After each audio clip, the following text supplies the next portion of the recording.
Parenting is super fun when it's effective, when everybody's happily doing everything that you told them that they needed to do. We've all been there. We've all had the perfect day. Or maybe it was just the perfect moment to the perfect day when you say, we've got to be in the car by this time. Okay, everyone, this is what's going to happen. You get that. You get that. You pack the car. You do the chores. And everybody just does it perfectly. And they're there. And everybody's happy in the car. And it's perfect, right?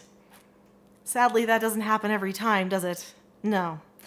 Especially when it comes to chore time. Honestly, probably the number one time that people lose their temper at their children is when it's time to get in the car. Number two is when it's chore time. Because we just want to get that out of the way, don't we? We don't want it to bother us the whole day long. Well, this video is all about how to get your children to do their chores when they're supposed to do their chores. We shouldn't have to wait for hours or days. In fact, if we allow them to keep us waiting, we're not doing them any service.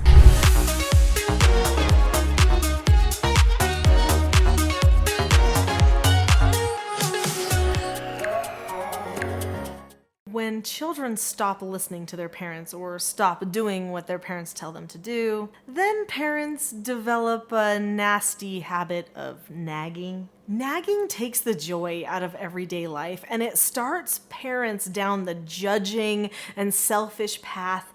And believe it or not, the more you nag, the more disobedient your children become as well. So how do we not nag? Our children aren't doing their chores. What other choice do we have? Some parents wonder, especially because many parents nag because they don't want to do the corrections. If you start correcting the children, then the children earn more negative consequences. Then that's more things that the parents feel like they're going to have to nag about. And they really want the nagging to be over. People don't like the negative conversation that they're having. So how do you get them to do those chores without nagging?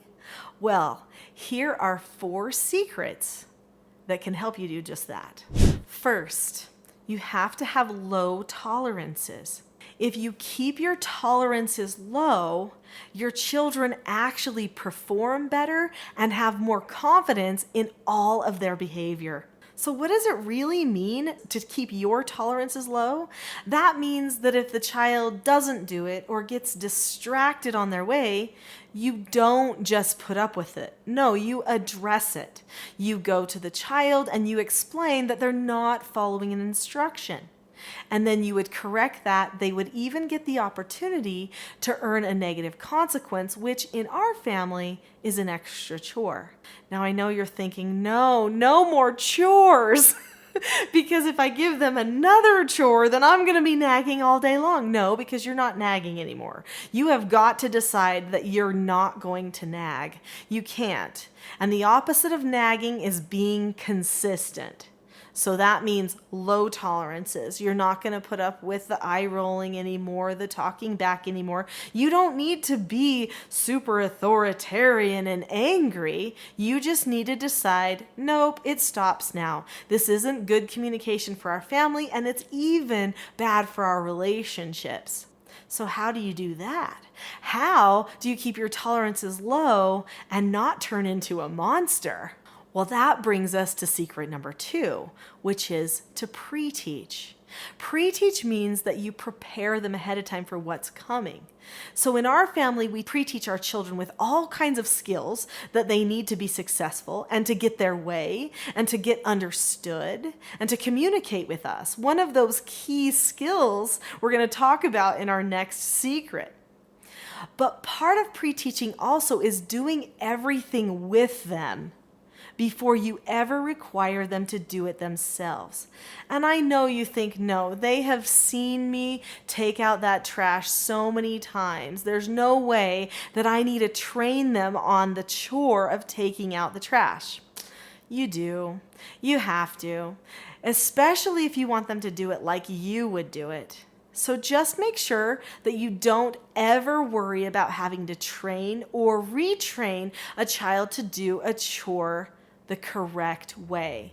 So if you were going to train a child to take out the trash, you would go to one trash can in the house and you would say, this is what we're going to do. We're going to take the liner out of the trash can. We're going to tie it just so. And then we're going to walk over to the bin in the garage or out in the yard, wherever it is, the big garbage, and we're going to put it in there. And then we're going to get a new liner and we're going to put it into this garbage can here. And this is how we're going to secure it. And then we're going to put the can back in this position. That's what you would do. Then you would say, okay, so they just watched you do it. You were with them. Then you would say, okay, now we're going to go to the next one and I'm going to stay right here with you while you do it. And if you have any questions, let me know. Now, some of your older children you might think would be going, oh, give me a break. I know how to do this. It doesn't matter. Sometimes if you've never trained something, go back to the training phase and start again. So then you would watch them go through the process, praise them for all the things that they were doing, and then declare at the end, I think you're ready to do this chore on your own. If you have not done the pre-teaching, they will have increased anxiety in their minds. They won't know how to please you with the chore. And when you start nagging, it just gets worse. When you nag them, they go to an emotional place in the brain, then they can't even think about what the chore was that they were supposed to be doing. So when you walk by and you see a child standing in a room looking overwhelmed, it's probably because they are. They have shut down. They need someone to now pre-teach them and help them to know what comes next. Secret number 4 is following instructions. Children have to know the 5 steps for following an instruction. This book, London LeRae Says Okay, teaches children those 5 steps for how to follow an instruction. All of the skills I teach are also in my online courses, and you can learn them there. But this just makes it a fun way to teach the children and to reinforce that behavior that is going to be so liberating for them. So how do you follow an instruction? You look at the person, keep a calm face, voice, and body, say okay or ask to disagree appropriately, do the task immediately, and then check back. If a person can do all 5 of those things, then it's a pretty good indicator that their heart is in the right place and that they're going to be successful in that task, whatever it is. People that can follow instructions, that learn that skill and can follow all the way through to the check back at the end, feel a great sense of accomplishment. It actually builds confidence to know how to follow instructions and do chores. We probably shouldn't be thinking of these chores as we've just got to get through them to move on to something else. We should probably be thinking of chores as a great opportunity to build confidence, to bond as a family, and to get that feeling of satisfaction that comes with a job well done. There's a lot of people who won't take risks in our society today, and I'm quite sure it's because they haven't been given enough opportunity to do chores. When you do chores, you fail. When you follow instructions, you fail. It happens, but that's okay because we just pick ourselves up and move on. That brings us to secret number 4, which is the correction.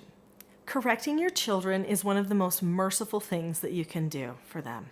I know that sounds weird. Maybe you've never thought of it like that before, but it's true. When our children are allowed to continually do the same bad behavior again and again and again without any correction, we are actually allowing them to create problems for their future life. Maybe social hang-ups, maybe thought processes that are going to get them trapped from time to time. No, we have to correct them. Correcting is not nagging. Those 2 things are very different from each other. So if you want to stop nagging your children, get really good at correcting. So first we pre-teach them, we give them the skill of how to follow instructions, and then we correct. Correct, and we can't be afraid of correcting. Correcting is part of our parental role. It's who we are in their lives. We are their teacher. We are the one that says, no, we're going this way. We point the direction for them where they need to go. Correcting children is vital, and it needs to happen every time a parent notices that a child is not doing one of the steps to following an instruction. When you are correcting your children, it should be done with calmness and with understanding, but also with a sense of authority and direction so that they end up developing more trust in you as they're learning from you instead of trying to manipulate you. There's another video that I think you're really gonna like. The video is called How to Talk to Your Child About Bad Behavior. I really recommend going to that video. It's gonna give you more information on correcting, and the better you become at correcting, the less nagging that you will feel like you need to do. Nagging doesn't help your relationships. It draws you further apart instead of closer together, which correction can do if done properly.